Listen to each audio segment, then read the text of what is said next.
I'm in the middle of this tedious and laborious cleaning process, getting all the rust off of these machined surfaces. I got this electric motor unloaded out of my truck. Thank God for cherry pickers. And I blew it out with compressed air and then touched it up with the shop vac. And that's as far as I'm going with that for now, because I'm in the process of cleaning parts, derusting, and reassembling the drill press part of this. So after I get all of this back together, back on the base, then we'll dive into this motor, see where that leads us. All right, these set screws that hold the rack to the spindle, they are, it looks like 307, which is just a hair under 5/16, which is 312. And the thread pitch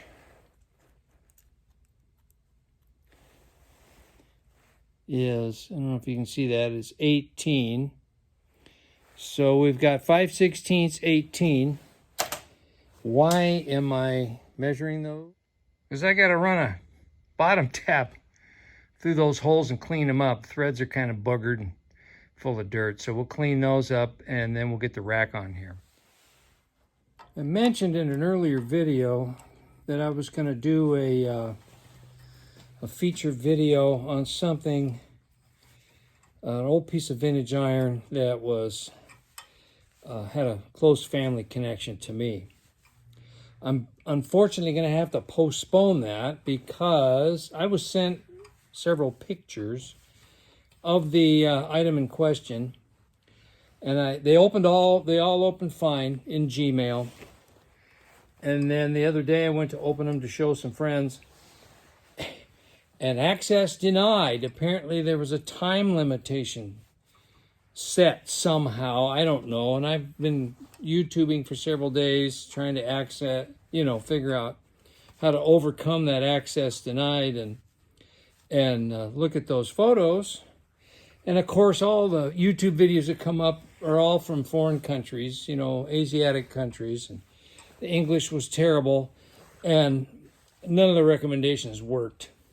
So I am going to contact the folks that sent me the photos and see if they can graciously resend them, and then I will immediately download them so I can do this feature video, because I think you all will really be fascinated with this particular piece of vintage iron. In the previous clip, I mentioned that I was having IT troubles and couldn't download my photos that were sent to me. Well, I reached out to the folks that sent me those photos, and by golly, they sent them to me again. Very nice of them. So I was able to download them. I'm putting some blue Loctite on these Allen cap screws here to reinstall the rack here. But anyway, yeah, they sent me the pictures.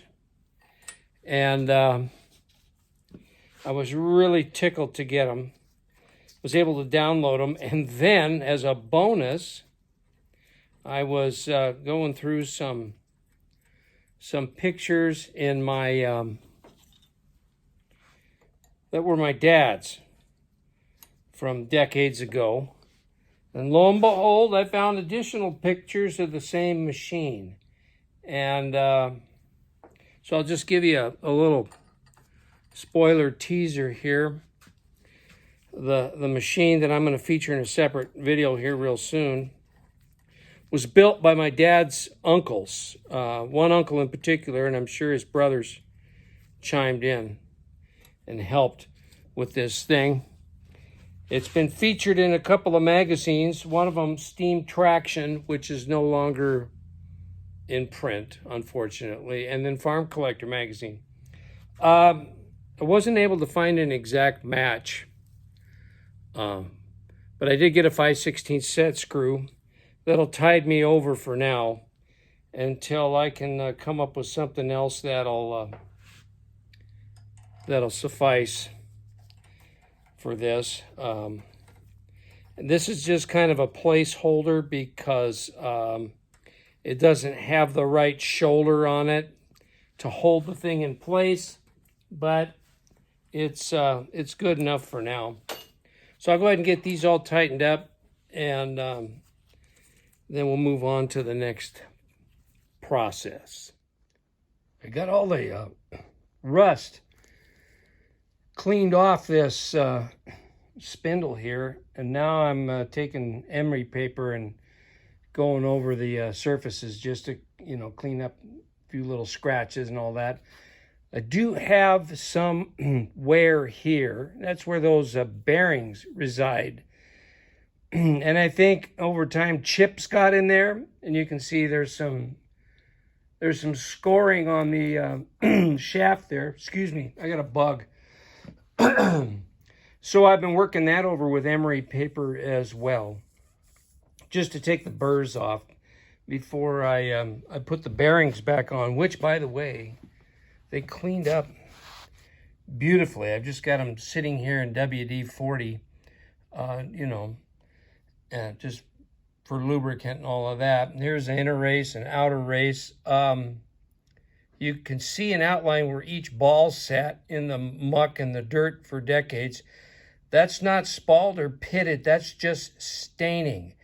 The surface is smooth, and everything turns, you know, really nice and smooth. So when I get ready to put all this back together, I'll clean the WD-40 off and put some super lube on that.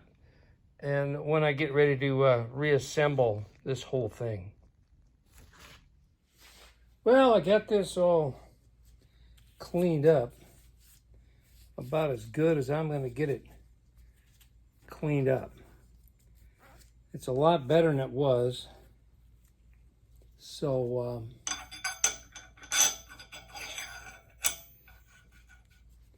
it's time to apply a little super lube here and get the bearing back on, and so on and so forth, and start putting this spindle back together. I'm looking forward to getting on to the more strenuous part of the cleanup, you know, the column and all the other parts, which is going to take me forever. You guys let me know in the comments how much you want to see, because most of this is just going to be laborious cleanup. You know, just you want me to do just a few highlights of the cleanup, you know, and then pretty much just feature the assembly piece of it, or you want me to go through the whole thing? You guys let me know. Either way, you know, I got to do the whole thing.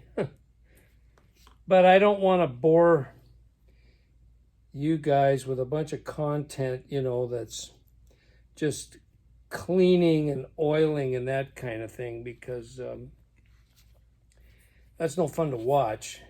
I mean, just, you know, maybe a few highlights of that just so you can kind of keep track of the assembly process. But, you know, so anyway, you know what I'm talking about. You guys let me know, and then I'll adjust accordingly, and we'll take it from there. All right. Got the bearing all gooped up with super lube, and the races all gooped up with super lube. It all feels really good. I'm going to put a little dab on the back side here.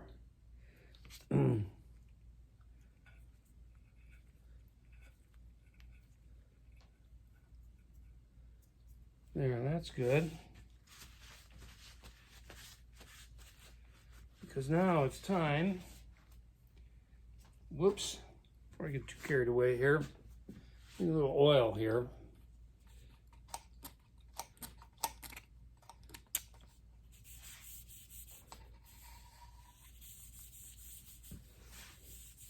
I'm going to slide that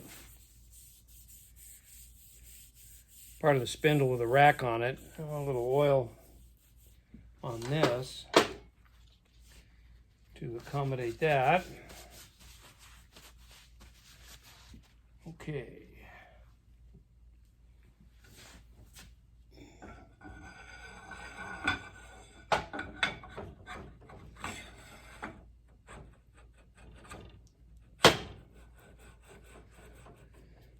Beautiful. All right, we'll get these jam nuts back on there. A little oil. These threads, after cleaning, are pretty dry.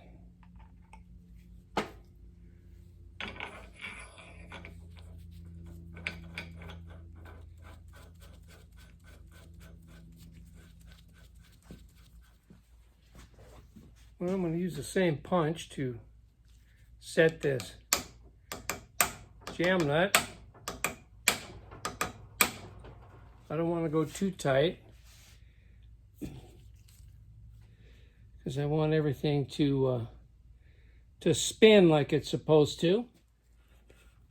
All right, that's just snug, just what I want. Good enough. Well, the last couple of videos in this series have started to creep towards the 20 minute mark. So I'm gonna stop this one here and call it good. And then let's see, the next video is going to be my special little surprise about vintage ancient cast iron related to me. So that's going to be the next video. Then we'll pick up again with part 10 of this series as I continue to clean and reassemble this drill press. Last time I checked, 705 subscribers. So if you're new here, welcome. Glad you're here. And as always, to my existing subscribers, you know, you're still sticking around, so I appreciate that. All of you feel free to banner in the comments. Speaking of comments, I don't know what's going on with YouTube, but I'm assuming they got some kind of new AI technology that they're monitoring comments with. And I've heard this from other creators as well. You make a comment and all of a sudden you'll get an error message and a message pop up saying that you violated the guidelines and you are banned from commenting for 24 hours. Happened to me today. I was watching Bryce over at iSpider Garage, and he was having trouble with a noise he was trying to diagnose on his Ford pickup, and I knew what it was. So I made the comment, and it was strictly technical, you know, no bad language or anything like that, just strictly a technical comment, and boom, I got that error message. You violated the guidelines, and sorry, but you're banned for 24 hours. That's been happening a lot to a lot of people. I was able to reply to that saying, what? What did I violate? I said I was making a technical reply to a technical question about an automotive problem. That was it. Please explain how I violated the guidelines. I'm pretty sure there's an AI bot. I mean, think about it. YouTube, millions of subscribers, millions of comments hourly. There's no way any human or group of humans can monitor all those comments. So they've got AI technology doing that, I'm sure.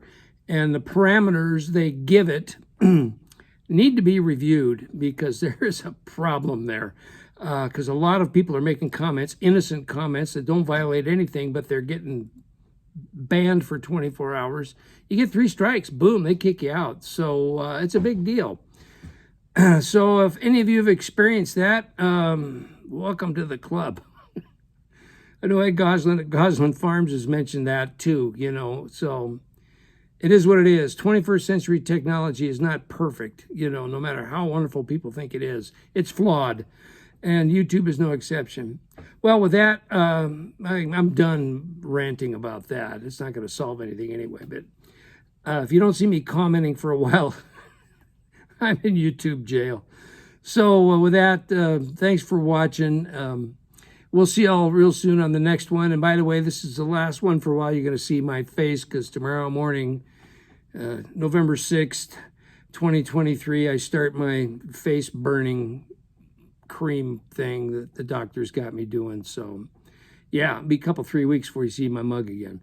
So enough about that. You guys don't care about that anyway. So hey, bye for now, everybody.